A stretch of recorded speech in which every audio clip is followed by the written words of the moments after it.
Bon matin à tous et merci à chacun d'entre nous d'être là. C'est une grande joie de nous réunir ce matin en ces lieux pour adorer, pour étudier la parole de Dieu, pour nous édifier les uns les autres. Nous voulons dire merci pour la prière qui a été dirigée par notre frère Ameko et ces chants que le frère Mike a choisi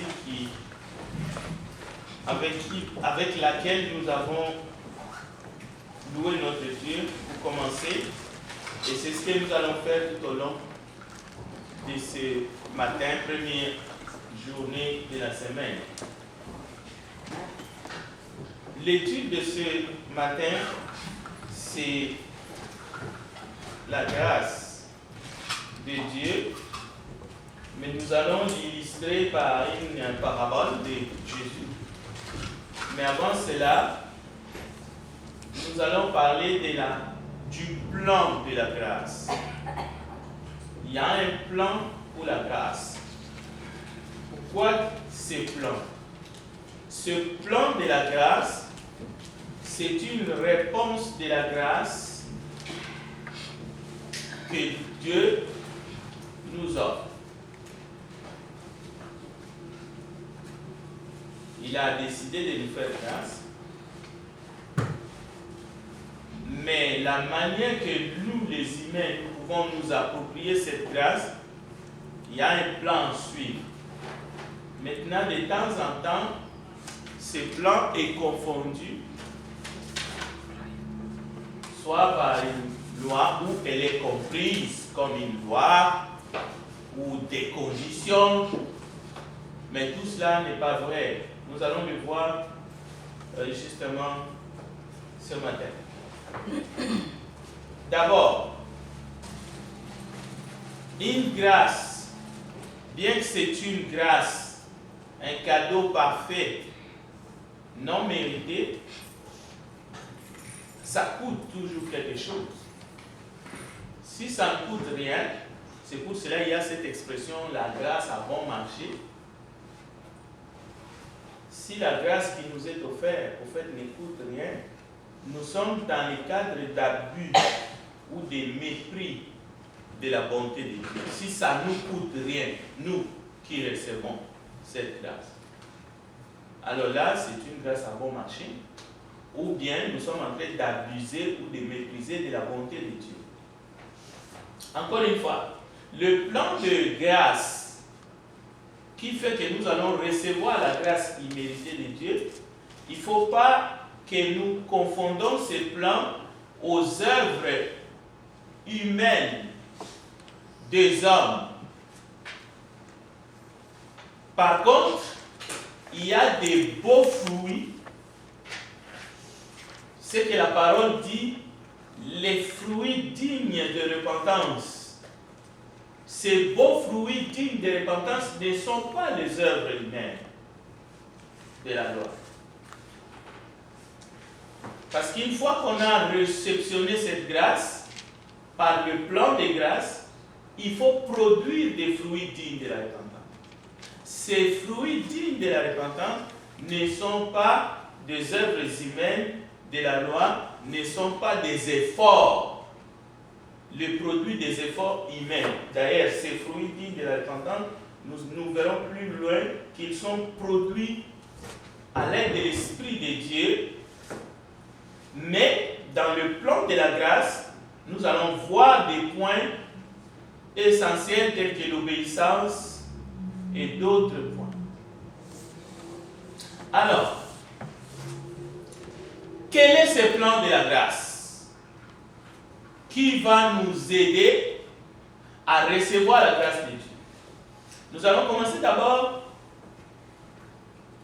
par l'obéissance. L'obéissance à Dieu, on sait que de Genèse à Apocalypse, la parole appelle l'homme à obéir à Dieu. Obéir à Dieu, c'est très important. Il y a des textes comme 2 Thessaloniciens chapitre 1, verset 7 à 9, où les humains sur la terre sont exhortés à obéir à Dieu. Et si nous sommes obéissants aux prescriptions, à l'enseignement, à l'évangile, si nous obéissons à la parole de Dieu, nous entrons dans ce plan de grâce pour recevoir gratuitement cette grâce qui nous purifie, qui nous pardonne, qui nous lave, au fait, qui nous justifie devant Dieu. Tout d'un coup, nous sommes blanchis complètement et nous héritons la vie éternelle. Donc, l'obéissance n'est pas une œuvre humaine. On ne peut pas comprendre. Bien sûr, vous pouvez me dire, mais en clair, comment obéissons-nous à Dieu? Nous y arriverons justement. La foi, c'est quelque chose qui fait partie des dons que nous recevons de Dieu aussi, mais qui entre dans ces plans-là. La foi vient de ce qu'on entend de la parole de Christ. Alors, une fois que nous avons la foi, il faut additionner à cette foi l'obéissance. Par exemple, parce qu'on peut dire j'ai la foi, mais si on n'est pas obéissant, c'est comme si ce n'est pas ce que Dieu veut au fait.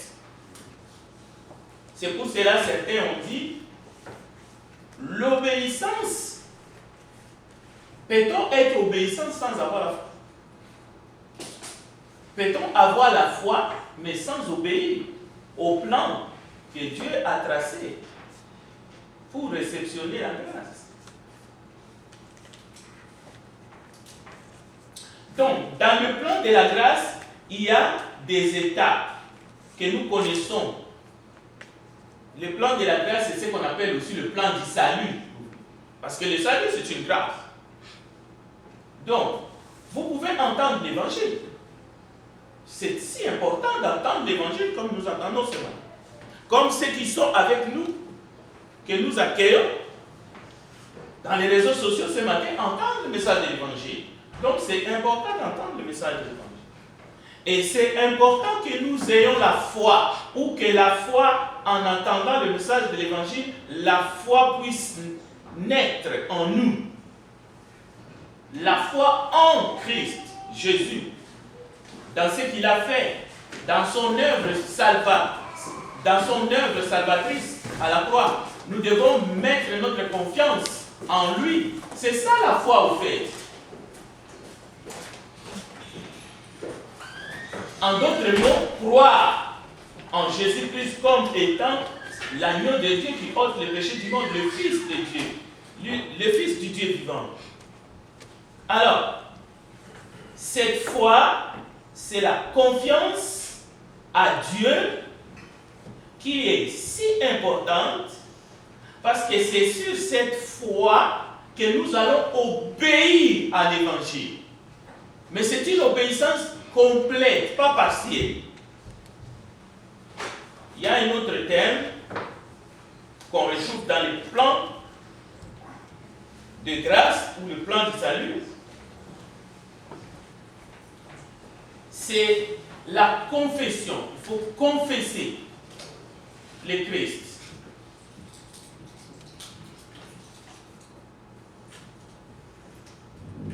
Il faut accepter de se faire baptiser pour le pardon de ses péchés.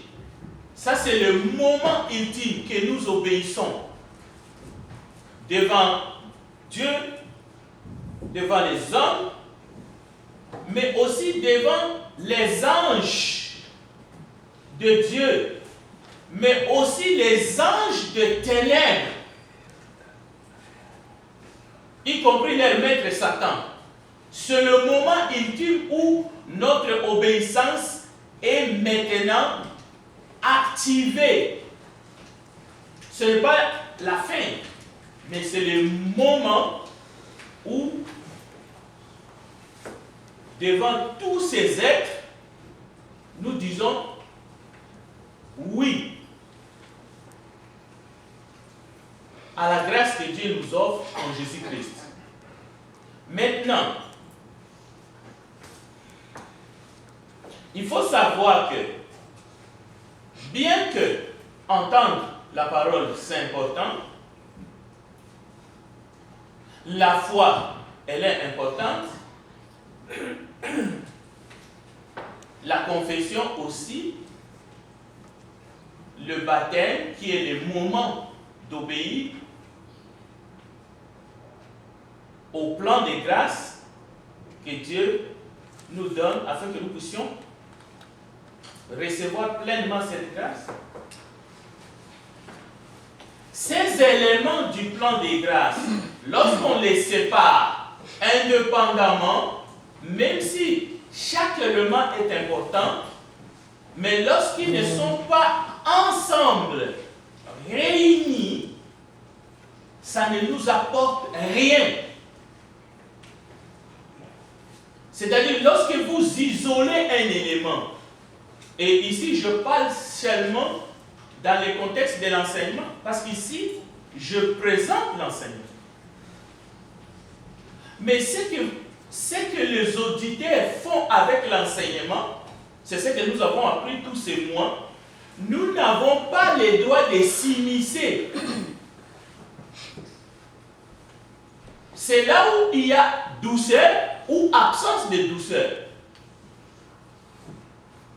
Mais souvent, ce qui arrive, c'est qu'on veut taire la proclamation de l'évangile. Il ne faut pas qu'on l'annonce tel qu'on l'annonce maintenant. Il ne faut pas qu'on dise les vérités concernant le plan de la grâce. C'est ça que le monde veut nous imposer. Et nous, nous disons non. Donc, ces éléments-là ne servira à personne de manière isolée, telle qu'enseignée ailleurs. C'est-à-dire, la foi sauve. Et vous avez remarqué que je n'ai pas cité la repentance. Ça fait partie de ces plans-là. Donc, il n'y a pas seulement entendre l'évangile, il n'y a pas seulement la foi, il y a aussi la repentance, il y a aussi la confession, et il y a le baptême, le moment ultime, le baptême d'eau.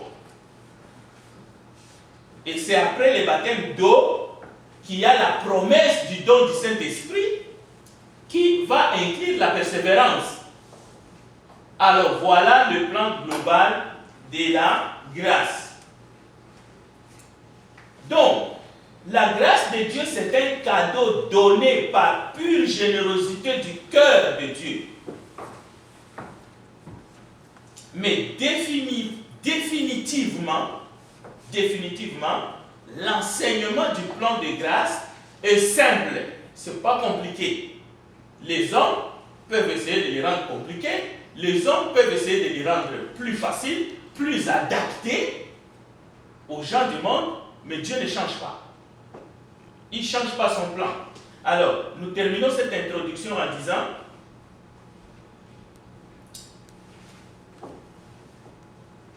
la grâce de Dieu, on ne peut pas la mesurer. Cette grâce est infinie. On peut même dire qu'elle est inépuisable, illimitée. Voilà les mots qu'on peut trouver dans la grâce. Mais cela n'exclut pas qu'il y a un plan pour rendre cette grâce accessible aux humains que nous sommes. Sinon, ça devient quelque chose qui est inaccessible. Non, Dieu se rend accessible. Dieu rend la grâce accessible. Et nous pouvons voir dans la Bible des personnes qui ont trouvé cette grâce, comme par exemple l'eunuque éthiopien, vous allez voir que toutes ces étapes, Saul de Tarse et bien d'autres, les geôliers et ainsi de suite. Alors l'Église a la mission d'enseigner la grâce, mais de présenter le plan de grâce afin que cette accessibilité soit à la portée de tous, de la même façon, sans discrimination. Mais encore une fois, les désordres dans le monde commencent lorsque on prend un maillon du plan, on en fait l'enseignement pour le salut. Un enseignement complet. On est sauvé par la foi. On est sauvé par le baptême. On est sauvé par la repentance, par exemple. Mais c'est l'élément le plus négligé de tout. On a ôté la repentance dans le plan de grâce, ou le plan de salut. L'homme n'a pas besoin de se repentir, il est sauvé par la grâce comme par magie, comme ça, tac. Non, c'est pas vrai. Le plan de la grâce est là. Alors, prenez Jacques. Jacques chapitre 1, nous allons lire 3 versets. 3 versets. La source de la grâce. D'où vient cette grâce? Jacques chapitre 1, verset 16 à 18. La personne qui trouve peut me lire ce texte. Ne vous y trompez pas, mes frères bien-aimés. Toute grâce excellente, tout don parfait descend d'en haut, du Père de lumière, chez lequel il n'y a ni changement ni ombre de variation. Il nous a engendrés selon sa volonté par la parole de vérité, afin que nous soyons en quelque sorte les prémices de ses créatures. 16 à 18. Oui, merci. Jusqu'à 18. Bon. Dans ces textes, il y a tout. Tout cadeau.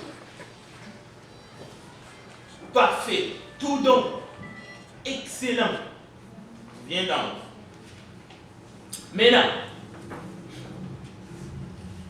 il y a des concepts. Relation entre l'homme et Dieu, relation entre homme et homme, tous. On peut dire aussi, il y a la grâce que Dieu nous fait, Dieu nous les humains, mais il y a la grâce que nous pouvons nous faire entre nous. Tout ça, ce sont des concepts ou des interprétations. Mais dans les textes que nous venons de lire, c'est pour cela que nous allons illustrer cette grâce de Dieu par une parabole qui est la parabole du bon samaritain.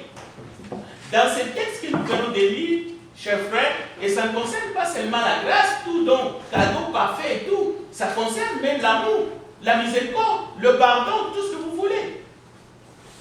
Alors, il faut retenir ici, tout est grâce et vient d'en haut.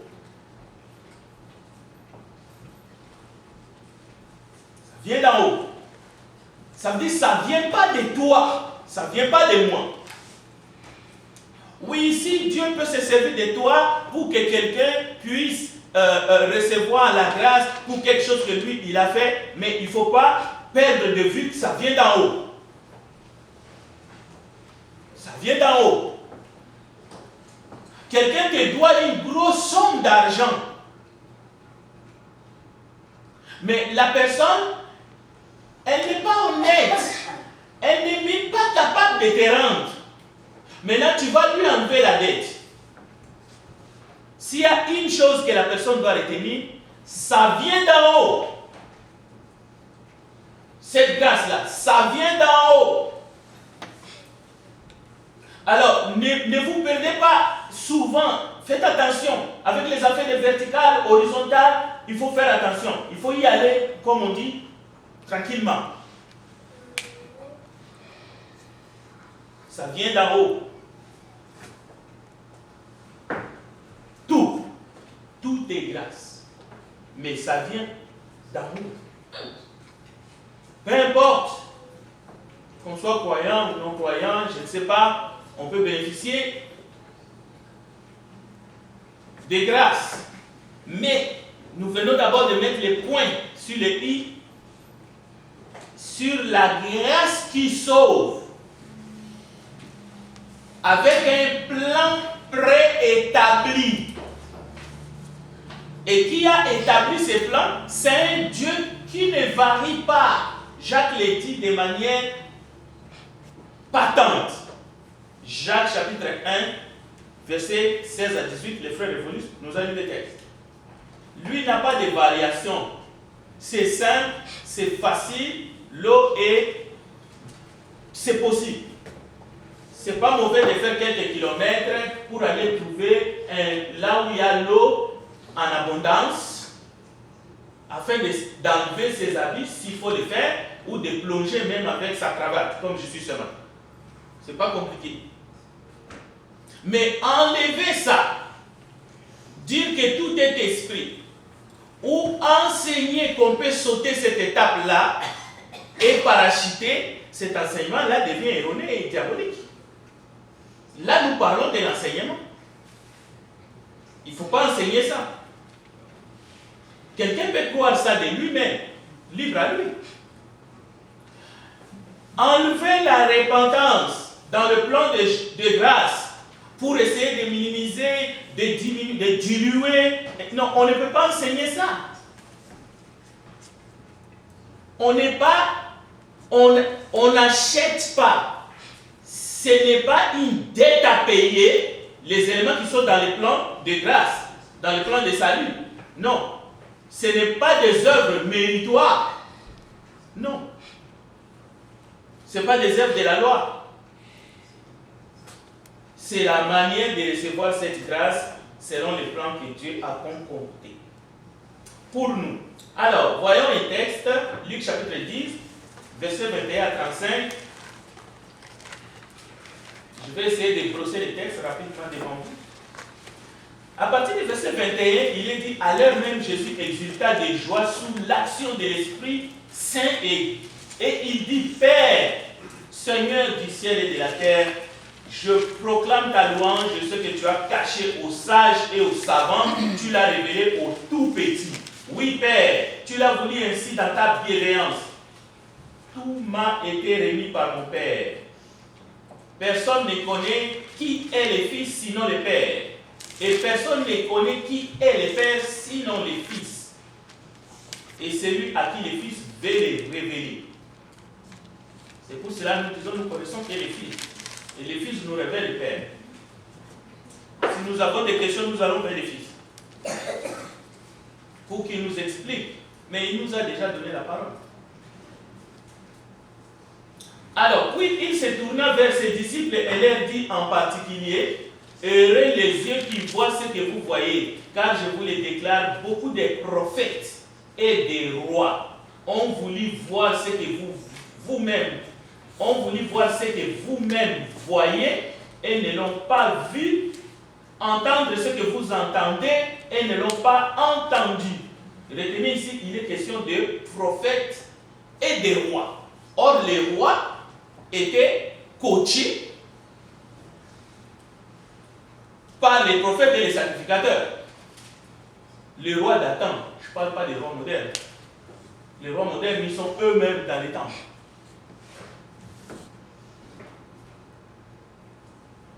Mais ça ne veut pas dire qu'ils ont le droit de faire ce qu'ils sont en train de faire. Maintenant, et voici qu'un docteur de la loi s'éleva et mit Jésus à l'épreuve. Un docteur de la loi. C'est pour dire, il ne faut pas aller chercher quelque chose dans la loi pour venir contrecarrer l'enseignement de Christ. Il ne faut pas aller chercher quelque chose dans la loi de Moïse pour venir mettre Jésus comme dans la balance ou le mettre en épreuve. Non, ça ne marche pas. La preuve est là. Un docteur de la loi s'éleva et mit Jésus à l'épreuve en disant, Maître, que dois-je faire pour avoir en héritage la vie éternelle? Jésus lui demanda, dans la loi, qu'y a-t-il d'écrit? Et comment lis-tu? Vous voyez? Nous venons de citer l'énigme éthiopien. L'énigme éthiopien lisait. L'énigme éthiopien adorait. Il voyageait pour aller adorer. L'énigme éthiopien avait la foi au Saint, vrai Dieu d'Israël. Mais l'énigme éthiopien n'était pas encore entré dans l'eau. Maintenant, nous n'allons pas faire un débat. S'il était mort avant de rencontrer Philippe, serait-il allé en enfer ou au ciel? Ça, c'est quoi plus intelligent que Dieu? Ce débat-là n'a pas lieu d'être. Parce que celui qui va faire les jugements, c'est le Dieu Tout-Puissant, ce n'est pas nous. Ce n'est pas nous. Nous nous enseignons ce qui s'est passé dans la vie de cet homme. Jusqu'au moment où il est entré dans l'eau et il est sorti, le Saint-Esprit s'est manifesté, il y a eu même l'incursion d'un ange. Et on parle de la foi, on parle de tout ça. Et c'est ça le plan de grâce que l'Église est censée enseigner tout le temps jusqu'au retour de Jésus. Alors, le verset 27. 26. Jésus lui demanda, dans la loi, qu'y a-t-il d'écrit? On peut lire sans comprendre. Ce n'est pas une insulte. C'était comme ça. Ça, c'est monnaie courante. L'énigme, c'était quand même quelqu'un. L'intendant dans la maison de la reine. Mais ce n'est pas parce qu'il n'a pas compris qu'il faut lui traiter de bourrique. Non, il n'a pas compris ces noms. Parce qu'il fallait qu'il soit révélé. Beaucoup de gens n'aiment pas la révélation. Ils veulent rester dans ce qu'ils ont entendu, dans ce qu'ils ont compris, dans ce qu'ils ont reçu. Mais je voulais dire dans ce qu'ils ont mal reçu et compris. Mais ce n'est pas l'attitude de l'énigme. Alors, même les docteurs de la loi, il ne fait pas du forcing. Bien qu'il vienne mettre à l'épreuve, mais il va écouter la réponse. Et cette réponse ne va pas aller comme il a toujours lu dans la loi. Il va apprendre du nouveau. Parce que Jésus nous a amené un plan nouveau. Alors, la suite de cette parabole, Jésus ne va pas répondre directement. Jésus va montrer à l'auditoire, y compris à nous. Des fois, nous cherchons plus loin ce qui est proche. En fait, ce qui est en nous.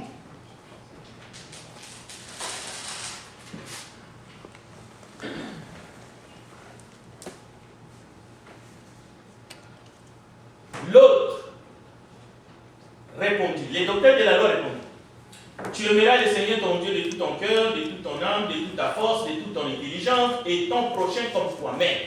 C'est le verset 27. Soulignez ça dans la Bible. Jésus reprit la parole, et avant que Jésus parle, écoutez bien, nous connaissons ça. Mais lui, Jésus lui dit d'abord, tu as répondu correctement. Il a répondu correctement. Mais lui, voulant se justifier, dit à Jésus, et qui est mon prochain? Voyez notre attitude. Cette attitude, c'est l'attitude humaine. Souvent, nous voulons nous justifier. L'homme veut se justifier lui-même. Mais j'ai fait tout ça. Donc, voulant se justifier, alors Jésus prit la parole. qui est son prochain. Même nous, ce n'est pas une question que nous pouvons minimiser. Même nous, on peut se demander qui est mon prochain. Des fois, on se demande, on ne sait pas, hein, qui est vraiment mon prochain. On a tellement des ennemis qu'on est dans la confusion, on ne sait plus qui est mon prochain. Je viens de donner un exemple là. On ne remet pas la dette de celui qui a un bon comportement vis-à-vis de nous, ou de celui qui est honnête. Même dans les paraboles, des exemples que Jésus a pris, on remet la dette à une personne malhonnête. C'est-à-dire, il s'est endetté au point qu'il n'est plus capable de rembourser. Cela veut dire que c'est un mauvais gérant. Mais c'est à lui qu'on remet la dette. On efface sa dette au complet. Mais l'attitude de l'être humain, c'est quoi? Est-ce que lui, d'abord, comment est-ce qu'il vit? Qu'est-ce qu'il a fait d'abord avec l'argent qu'il a emprunté? Non, il faut qu'il paye. Il faut qu'il paye. Bon, Jésus reprit la parole. Un homme descendait de Jérusalem à Jéricho et il tomba sur des bandits. Ceux-ci, après l'avoir dépouillé, roué des coups, s'en allèrent, les laissant à moitié morts. Par hasard, un prêtre descendait par ces chemins. Il les vit, et après l'avoir... Et il les vit passant de l'autre côté. De même, un Lévite arriva à cet endroit, il les vit passant de l'autre côté. Mais un Samaritain qui était en route arriva près de lui, il les vit et fit saisir de compassion. Il s'approcha et pensa ses blessures en y versant de l'huile et du vin. Puis il les chargea sur sa propre monture, les conduisit dans une auberge et prit soin de lui. Le lendemain, il sortit 2 pièces d'argent et les donna à l'aubergiste en lui disant: prends soin de lui. Tout ce que tu auras dépensé en plus, je te les rendrai quand je repasserai. Lequel de toi, à ton avis, a été le prochain de l'homme tombé aux mains des bandits? Le verset 37, le docteur de la loi répondit: c'est lui qui a fait preuve de pitié envers lui. Jésus lui dit: va et toi aussi fais de même. C'est le titre de notre étude de ce matin. Va et toi aussi fais de même.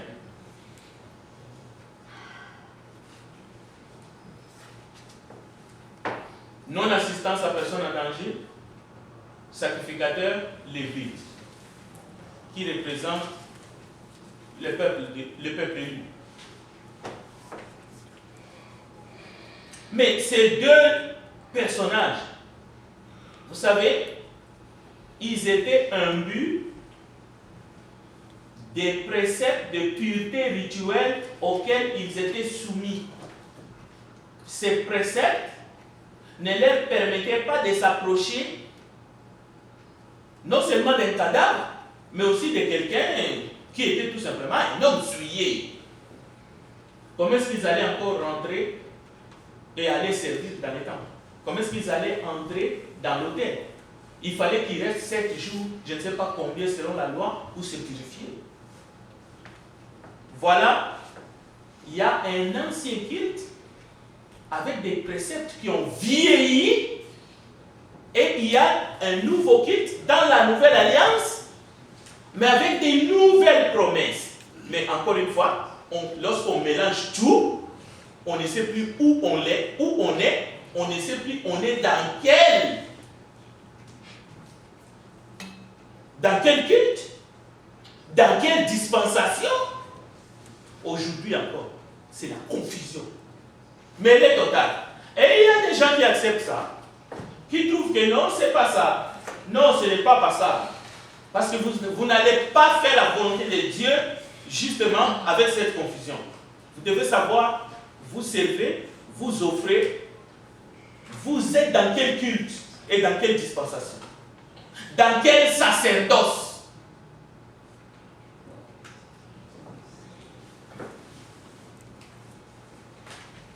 Va, écoutez, pour ceux qui ont déjà obéi à l'évangile, je terminerai en disant: le Christ vit en nous et son esprit. Peu importe souvent, on nous accuse, on s'accuse mutuellement d'être sympathiques uniquement lorsque les gens sont soit malades, ou ils sont éprouvés, ou ils traversent des moments difficiles. Là, on les appelle et on essaye d'être là. Mais nous, écoutez, le texte est là. Le texte est là. Et Jésus lui-même dit, je suis venu pour les malades. Oui, nous devons faire la fête. Comme nous sommes ici, nous pouvons sortir, on peut être amis. Oui, d'accord. Mais cet homme, est-ce qu'il faut faire comme les sacrificateurs et les lévites? Ou est-ce qu'il faut faire comme les bons samaritains?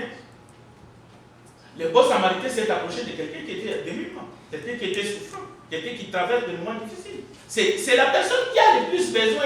Ce n'est pas la personne qui est à santé. C'est pour cela que Jésus dira, n'invite pas les gens qui vont te rendre l'appareil lorsque tu organises un festin. Essaye de trouver quelqu'un qui ne va pas te rendre l'appareil. Parce que la personne qui est malade, qui est à l'hôpital, peut-être qu'il ne va même pas sortir de l'hôpital. Mais c'est le moment d'aller les rendre visite, peut-être pour la dernière fois. Mais l'humain raisonne toujours des travers. C'est comme si c'était un péché lorsque quelqu'un est malade, quelqu'un est justement en deuil. Il faut l'abandonner. Non, selon les Écritures, c'est le moment qu'il faut aller. Oui, quand tout va bien, on peut aussi. Mais l'exigence ici dans notre texte, vous le voyez vous-même. C'est pour cela que je vous recommande encore ces textes. Parce que nous ne sommes pas entrés, nous aurons le temps d'aller. Je pourrais prendre une ou deux questions, un commentaire avant que je fasse.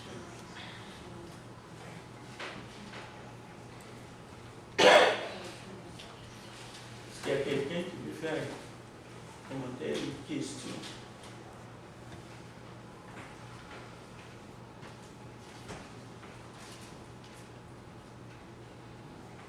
Je vais apporter un élément et je vais prier.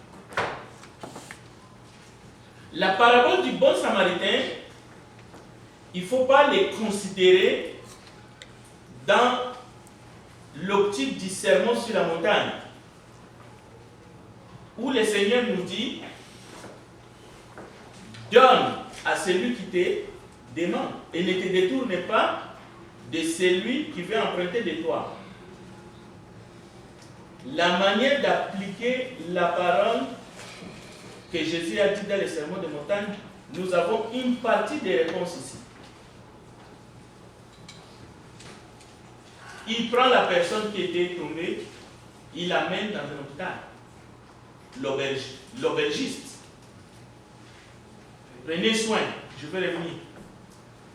Tout ce que tu as dépensé, je perds. Qu'est-ce qui s'est passé pendant le Covid-19?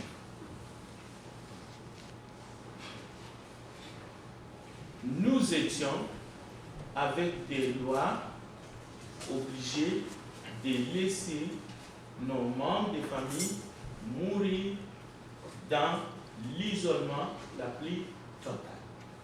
Ça, c'est le monde dans lequel nous vivons. Mais en même temps, il y a eu des hommes et des femmes, des médecins, des infirmières, des aides-soignants, qui ont pris les risques.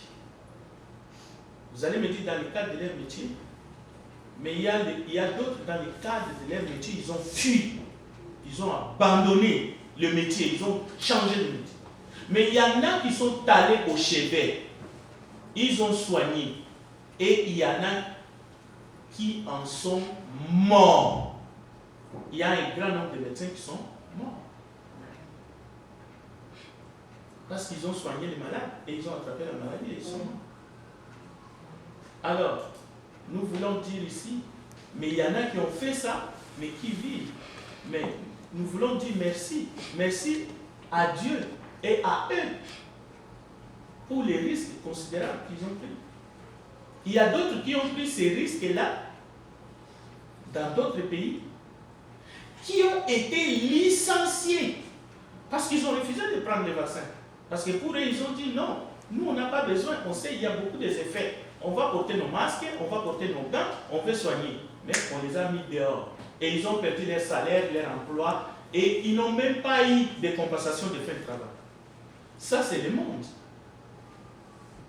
Maintenant, si toi tu es marié, tu rencontres quelqu'un sur la route qui te demande l'argent. C'est un exemple. Ne dis pas que la parole de Dieu me dit, il faut que je donne à celui qui me demande, tu n'avertis pas ton épouse, tu n'avertis pas ton mari, tu sors un gros montant, tu donnes et tu rentres à la maison, tu dis, la Bible dit, il faut que je donne à celui qui me demande, j'ai donné 2000 pièces. La personne m'a demandé. Ça, c'est pas la sagesse. C'est pas la sagesse. Parce que tu ne lis pas hier dans la Bible. La sagesse demande d'abord, la sagesse ne te dit pas, mets la main dans la poche, sors, tu donnes, tu donnes, tu donnes. Maintenant, si ta femme fait la même chose, il prépare la nourriture à la maison, après il te dit non, il y a un jeune homme qui m'a demandé la nourriture au travail, alors il faut que je lui prépare les bons plans de chez nous, je vais lui amener. Comment est-ce que tu vas réagir? Donc, sagesse. Sagesse. La Bible ne nous dit pas, parce que tu as l'argent, tu mets la main dans la poche, tu donnes. Non, il y a d'autres choses, il faut arranger. Il faut arranger le terrain. Il faut parler à qui des droits. Tu n'es pas célibataire, tu es marié. Avertis ton épouse, avertis ton mari. Amen. Ne faisons pas les choses au nom de la parole de Dieu pour créer d'autres problèmes. Ce n'est pas ce que le bon samaritain a fait. C'est la même chose. Dans tout ce que Dieu nous demande. Prions ensemble. Nous te bénissons notre Dieu parce que tu es bon. Nous voulons t'adorer ce matin dans la joie et dans la paix. Conduis-nous dans les chemins de la vérité. Gloire et louange à toi, Père. Au nom de Jésus, nous avons ici prié. Amen. Amen. Dieu bénisse ta parole.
alligator.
là-dessus. Ouais, je suis parti là. Ah. Tu peux passer là.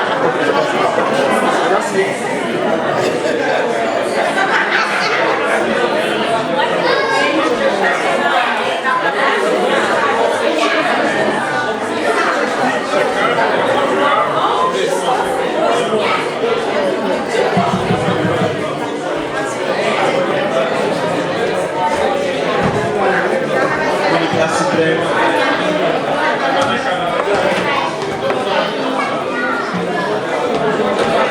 Vous allez commencer.